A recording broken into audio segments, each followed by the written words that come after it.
Welcome. In this video, I'll show you how to fix procedure entry point could not be located in the dynamic link library. If you find this video helpful, please leave a like and subscribe to the channel for more such tutorials. Now, first up, you gotta find your search bar and type down CMD. And once the command prompt pops up, you gotta click on Run as Administrator. So in here, you gotta type down sfc /scan now. And then just hit on Enter and just wait for the process to finish.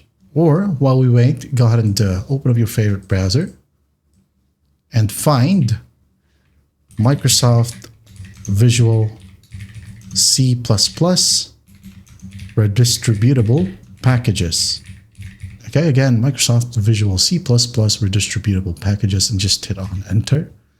Now go ahead and scroll down and find latest supported Visual C++ downloads.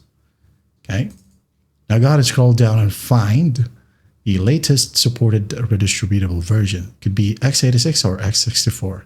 If you don't know what architecture your computer is, just go to your search bar and type down System Information, click on it, find system type. Okay, as you can see here, I have x64. If you have x86, well, you're going to download x86.